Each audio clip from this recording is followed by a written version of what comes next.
उत्तर भारत के एक छोटे से गांव कचनापुर में एक गरीब आदमी रहता था। नाम था धरणीधर। धरणीधर के पास न जमीन थी ना कोई पक्का घर, बस मिट्टी की एक टूटी झोपड़ी और उसका एक इकलौता बेटा आरिब। धरणीधर दिन रात दूसरों के खेतों में मजदूरी करता, वो दिन रात मेहनत करता था, लेकिन उसको उसकी घर चलाने में बहुत मुश्किल आ रहा था। कभी कभी वो खाली पेट में ही सो जाते थे। एक शाम धरणीधर थका हारा घर लौटा। उसके हाथ खाली थे और चेहरे पर मायूसी साफ दिख रही थी। आज भी काम नहीं मिला बेटा। बहुत जगह काम के लिए पूछा, लेकिन कहीं भी काम नहीं मिला। काम न करूं तो घर कैसे चलेगा। आज काम किया होता तो घर के लिए कुछ राशन ले आता। अब तो हमें भूखा सोना पड़ेगा। बाबा, आप चिंता मत करो, आज हम पानी पीकर सो लेंगे। बाबा, एक दिन मैं बहुत मेहनत करके बहुत पैसा कमाऊंगा। हमारी घर की गरीबी दूर हो जाएगा। आपको भी कमाने के लिए कहीं जाना नहीं पड़ेगा। गांव के लोग आरिब के बारे में बात करते हैं। धरणीधर भले ही गरीब है, लेकिन उसका बेटा बहुत समझदार है। वो अपनी बाबा को बहुत प्यार करता है।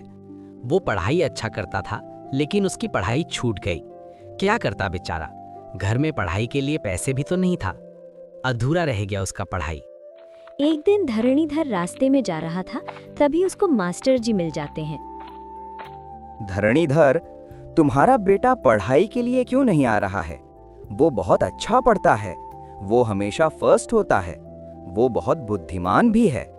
अगर तुम उसे आगे पढ़ाओगे तो ये बहुत आगे जाएगा और तुम्हें गर्व महसूस कराएगा। मास्टर जी, घर में खाने के लाले पड़ रहे हैं। पैसे कहाँ हैं जो मैं उसे पढ़ाऊंगा। मैं तो अब भगवान की भरोसे जी रहा हूँ। उसकी किस्मत में जो लिखा होगा वही होगा। इसे ज्यादा मैं क्या कर सकता हूँ। उस दिन आरिफ ने एक पेड़ के नीचे बैठकर सोच रहा था। अब मुझे ही कुछ करना होगा, नहीं तो मेरा घर कैसे चलेगा। मुझे मेरे बाबा को भी तो संभाला होगा। अब मैं खुद कुछ करूंगा और अपने बाबा की किस्मत बदलूंगा। अगले दिन सुबह सुबह आरिफ गांव के एक छोटे से बाजार पे गया, काम की तलाश में।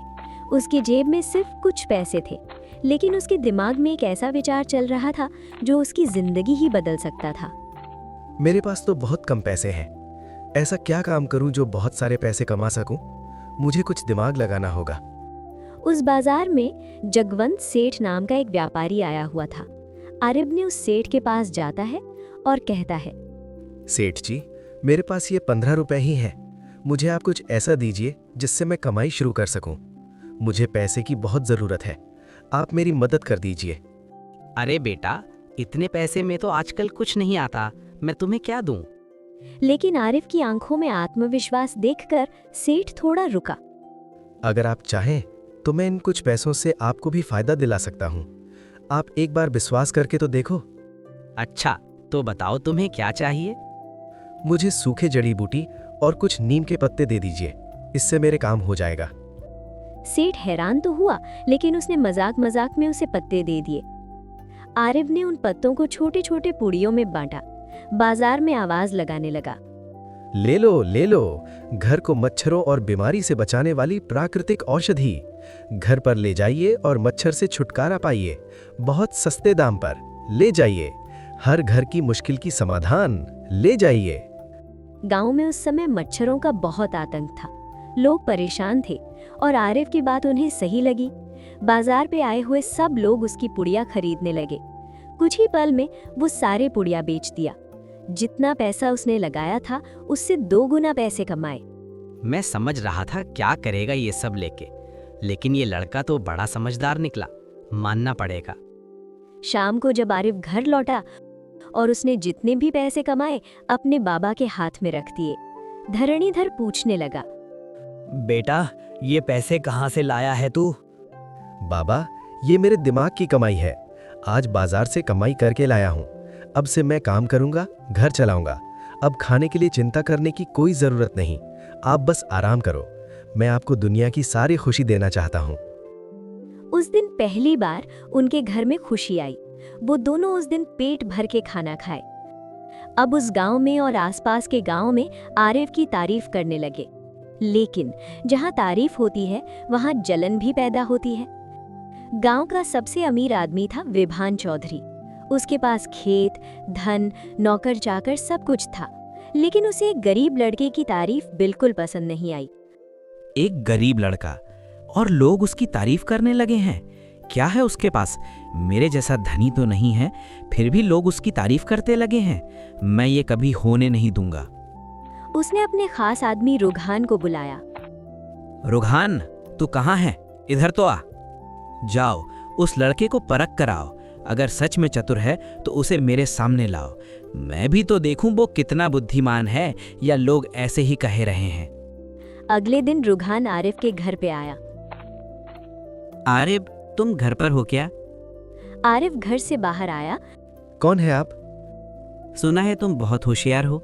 अगर सच में हो तो मेरी एक समस्या है, तुम क्या उसे हल कर दोगे? तब मैं मानूंगा कि तुम बहुत बुद्धिमान हो। आप अपनी समस्या बताएं, मैं कोशिश करूंगा आपकी समस्या की हल निकालने में। मेरे पास 4 घड़े हैं। एक में पानी है, एक में दूध, और एक खाली है, और एक में दही है। बिना देखे तुम बताना कौन सा घड़ा क्या है। आसपास के लोग इकट्ठा हो गए। सबको लगा अब आरिफ फंस गया। इतनी छोटी पहेली, ये तो मेरे लिए आसान है। मैं इसको हल करके दिखाता हूँ। उसने तीनों घड़ों को हाथ लगाया, फिर एक एक करके हल्का सा हिलाया। जिस घड़े में आवाज ज्यादा भारी है उसमें दूध है, जिस घड़े में आवाज ज्यादा नहीं आ रही है उसमें दही है, जिसमें आवाज हल्की है उसमें पानी, और जो बिल्कुल शांत है वो खाली है। रुघान हैरान हो गया। उसने घड़े खोलकर देखे तो जवाब बिल्कुल सही था। गांव के लोग भी हैरानचकित हो गए। सब उसकी तारीफ करते लगे। रुघान के माथे झुक गया। वो तुरंत वहां से भाग गया। वो विभान चौधरी के पास गया। तू आ गया? क्या हुआ? बाहर जरूर वो हार गया होगा। विभान चौधरी के चेहरे पर अब गुस्सा नहीं बल्कि चुनौती का भाव था। वो मन ही मन ठान लिया उसको नीचा दिखाने का। अच्छा, तो अब मैं खुद उसकी परीक्षा लूंगा। देखता हूँ कैसे अपना बुद्धि लगाता है। मैं उसे ऐसा चुनौती दूंगा कि वो हार जाएगा, और मैं ही गांव का सबसे बुद्धिमान व्यक्ति बनूंगा। मेरी ही चर्चा होगा। अगले दिन पूरे गांव के सामने विभान चौधरी ने आरिफ को बुलाया। अगर तुम सच में चतुर हो तो मेरी एक शर्त मानो। तुम इस शर्त जीत गए तो मैं मानूंगा कि तुम सच में चतुर हो। कहिए, आपका क्या शर्त है? मैं तुम्हें 200 रुपए देता हूँ। इन पैसों से 4 दिन में इतना कमाओ कि पूरा गांव हैरान रह जाए। अगर सफल हुए तो मैं मान लूंगा तू सही में बुद्धिमान है, और अगर हार गए तो तुम्हें हमेशा के लिए गांव छोड़ना पड़ेगा। पूरा गांव सन्न रह गया। नहीं बेटा, ये बहुत बड़ा खतरा काम है। तुम भला कैसे कर पाओगे? ये चुनौती तू ले। तू हार गया तो गांव छोड़कर जाना पड़ेगा। तेरे बिना मैं कैसे रहूंगा? तू समझदारी से काम ले बेटा। तेरे सिवा मेरा कौन है बेटा? बाबा, जब तक जोखिम नहीं उठाएगा तब तक जिंदगी नहीं बदलेगी। मुझे ये जोखिम उठाना ही होगा अपनी जिंदगी बदलने के लिए। आरिफ ने चुनौती स्वीकार कर ली। अब उसके पास थे 200 रुपए और सिर्फ 4 दिन का समय। रात भर वो सोचता रहा। अचानक उसके दिमाग में एक जबरदस्त तरकीब आया। छोटा काम करके बड़ा फायदा नहीं होगा। मुझे कुछ ऐसा करना होगा जो किसी ने सोचा भी नहीं होगा। सुबह सुबह आरिफ गांव के पास वाले घने जंगल की ओर निकल पड़ा। हाथ में एक छोटी टोकरी और आंखों में एक बड़ा सपना लेके वो बढ़ चला। ये लड़का पैसे कमाने जा रहा है या जंगल में घूमने? जंगल में भला उसे क्या काम मिलेगा? ये पक्का शर्त हारेगा। न जाने इसके दिमाग में क्या चल रहा है। लेकिन आरिफ को पता था, असली खजाना वहीं मिलता है जहां लोग देखना ही नहीं चाहते। आरिफ ने गांव वालों की बात को नजरअंदाज करके आगे बढ़ने लगा। जंगल के अंदर पहुंचकर उसने पेड़ों के नीचे गिरी कुछ चीजें इकट्ठा करनी शुरू की। जंगली फल, खुशबूदार जड़ी बूटियां और कुछ दुर्लभ फूल। लोग इन चीजों को बेकार समझते हैं, लेकिन लोगों को क्या पता है ये सब कैसे काम आता है। सही दिमाग लगाकर मैं इन्हें सोना बना सकता हूँ। आरिफ ने उन जड़ी बूटियों और फूलों समेटकर टोकरी में भर के वो घर आया। वो सब जड़ी बूटी को मिलाकर एक प्राकृतिक सुगंधित तेल बनाया। वो एक एक करके सारे बोतल में तेल भर दिए। आज से ये सिर्फ तेल नहीं बल्कि आरोग्य सुगंध है। इस तेल को मैं बाजार पे बेचूंगा तो बहुत बिक्री होगा। मैं कल ही चला जाऊंगा तेल लेके बाजार पे। अगले दिन वो गांव की बाजार गया। उसने अपनी तेल को रखा और जोर जोर से बोलना शुरू किया। नींद नहीं आती, सिर दर्द रहता है, तनाव से परेशान। जो भी परेशानी हो मेरे पास आ जाइए। ये प्राकृतिक जड़ी बूटी की तेल ले जाइए और अपनी परेशानी दूर कीजिए। पूरे शुद्ध 100% प्राकृतिक जड़ी बूटी से बनी हुई तेल है। आइए आइए, ले जाइए।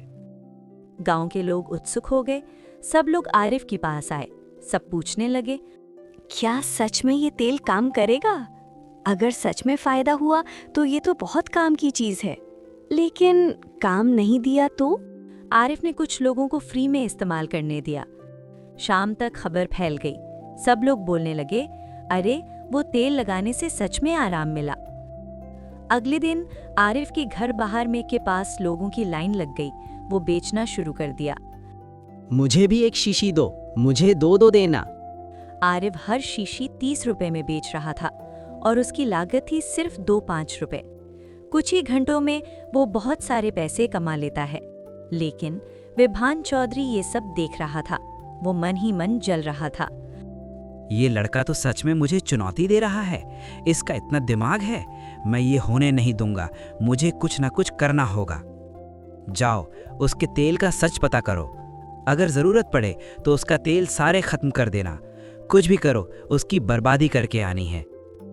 रात को जब आरिफ अपने घर में बैठा पैसे गिन रहा था, उसे बाहर कुछ आवाज सुनाई दी। बेटा, लगता है कोई बाहर है। देख के आना, बाहर कोई है क्या?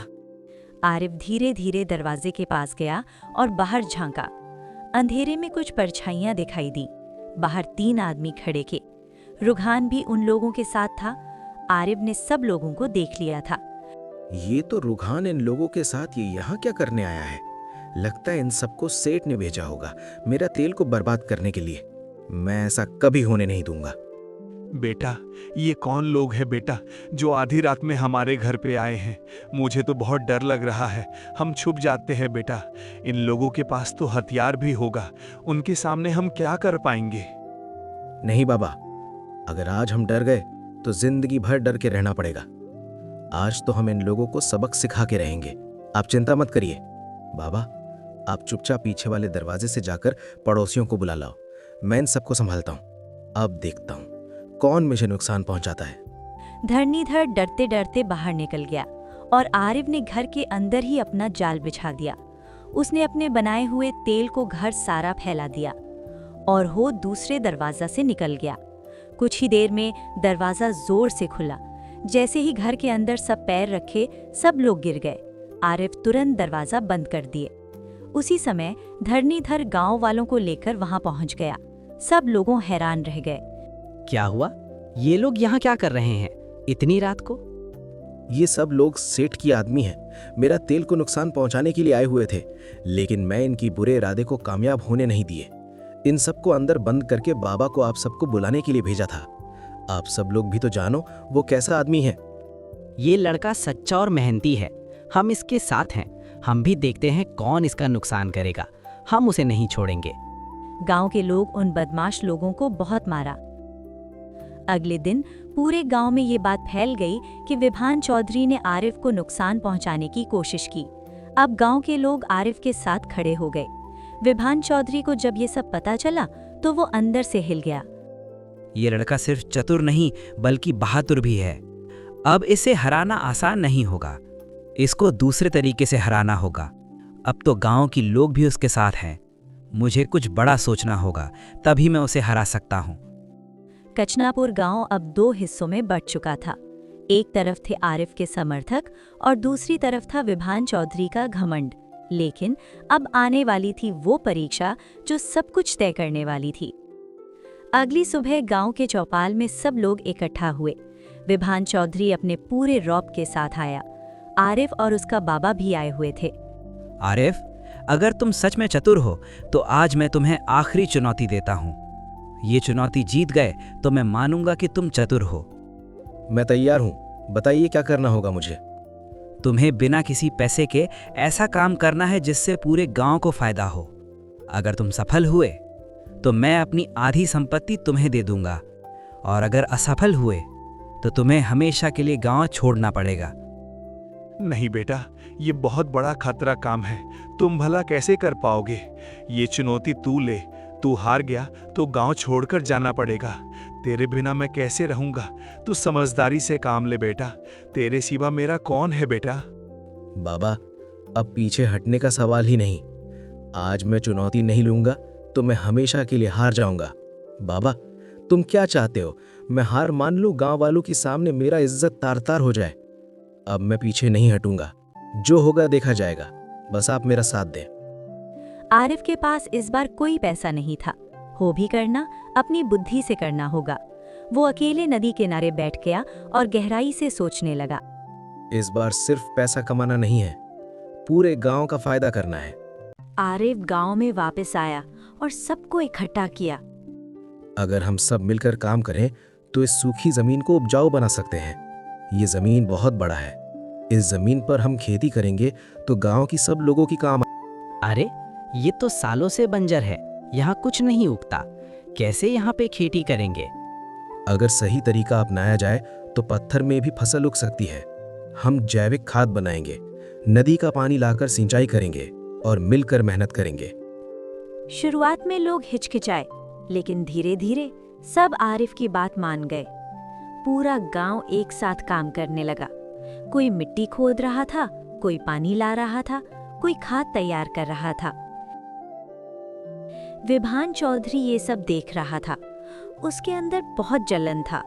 वो मन ही मन बोला, अगर ये सफल हो गया तो मेरी हार तय है। मैं उसे कभी जीतने नहीं दूंगा, मुझे कुछ तो करना होगा। उसने फिर से रुघान को बुलाया। जाओ, रात में उनकी मेहनत पर पानी फेर दो, सारी मेहनत बर्बाद कर दो।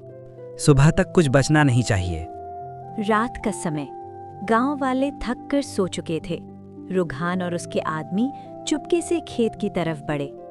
वे पानी की नहर तोड़ने लगे ताकि सारा पानी बह जाए।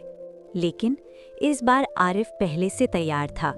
वो जानता था उस बार भी सेठ कुछ ना कुछ करेगा। आरिफ अचानक अंधेरे से बाहर आया। उसकी आंखों में डर नहीं, बल्कि आत्मविश्वास और गुस्सा था। रुघान, तुम लोग फिर गलत रास्ता चुन रहे हो। और तुम सही रास्ते से जीत जाओगे। आज तुम्हारी सारी मेहनत यहीं खत्म हो जाएगी। हम सब बर्बाद कर देंगे, तब देखेंगे तू क्या करेगा। तुझे बेबस देख को बड़ा मजा आएगा। रुघान ने नहर तोड़ने की कोशिश फिर से शुरू की, लेकिन इस बार आरिफ अकेला नहीं था। अचानक चारों तरफ से गांव के लोग वहां पहुंच चुके थे। दरअसल आरिफ ने पहले ही सबको सतर्क कर दिया था। उसे अंदाजा था कि दुश्मन फिर वार करेंगे। तुम ठीक कह रहे थे, पिछली बार की तरह इस बार भी ये लोग नुकसान करने आ गए। अब की बार भी हम सब आरिफ के साथ हैं। ये सब क्या है? अचानक ये सब लोग कहाँ से आ गए? ये है एकता की ताकत, जिसे तुम कभी नहीं समझ पाए। गांव वालों ने रुघान और उसके आदमियों को पकड़ लिया और उन्हें चौपाल में ले गए।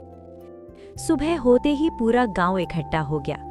डर के मारे रुघान ने सब सच बता दिया कि ये सब विभान चौधरी के कहने पर हुआ। पूरा गांव सन्न रह गया। विभान चौधरी को भी चौपाल में बुलाया गया। क्या ये सब सच है? क्या तुमने ये सब किया? विभान सेठ के पास अब कोई जवाब नहीं था। उसका सिर झुक गया। उसका घमंड अब टूट चुका था। गांव वाले मिलकर खेत का काम पूरा कर चुके थे। सुबह की पहली किरण के साथ उस सूखी जमीन पर हरियाली की पहली झलक दिखी। अब सिर्फ एक फैसला बाकी था। क्या विभान अपनी शर्त पूरी करेगा? सबकी नजरें अब चौधरी पर थीं। मैंने अपना वादा पूरा किया, अब आपकी बारी है। क्या कहते हैं सेठ जी? विभान चौधरी अंदर से टूट चुका था, लेकिन अभी भी एक फैसला बाकी था। विभान चौधरी धीरे धीरे आगे बढ़ा। उसके चेहरे पर अब घमंड नहीं, बल्कि पछतावा साफ दिख रहा था। आरिफ, तुमने साबित कर दिया, असली ताकत पैसे में नहीं बल्कि दिमाग और ईमानदारी में होती है। मैं अपनी हार स्वीकार करता हूँ और वादा निभाते हुए अपनी आधी संपत्ति तुम्हें देता हूँ। मुझे आप सब माफ कर दीजिए। चौधरी जी, मुझे आपकी संपत्ति नहीं चाहिए। क्या? तुम क्यों मना कर रहे हो? तुमने शर्त जीता है, तुम्हारा हक बनता है। मैंने ये सब पैसा पाने के लिए नहीं किया। मैंने ये अपने बाबा और गांव के लिए किया है। अगर आप सच में कुछ देना चाहते हैं तो इस गांव के लिए काम कीजिए, स्कूल बनवाइए, ताकि कोई बच्चा मेरी तरह पढ़ाई से वंचित न रहे, और इस जमीन को हमेशा उपजाऊ बनाए रखिए। आज तक मैंने सिर्फ अपने लिए जिया, लेकिन आज तुमने मुझे इंसानियत सिखा दी। मैं इस गांव में एक स्कूल बनवाऊंगा और इस जमीन को किसानों के लिए समर्पित कर दूंगा। बेटा, तूने आज मुझे सबसे अमीर इंसान बना दिया। मुझे बड़ा गर्व है कि तुम मेरे बेटे हो। बाबा, असली अमीरी दिल में होती है, पैसे से नहीं। देखो, जमीन सच में उपजाऊ हो गया है। आरिफ सच कहता था, एकता में बहुत ताकत होता है। आज हम सबने अपनी आंखों से देखा। पूरा गांव खुशी से झूम उठा। धरणीधर ने आरिफ को गले से लगा लिया। आरिफ अब सिर्फ एक गरीब किसान का बेटा नहीं था, वो पूरे कचनापुर की प्रेरणा बन चुका था।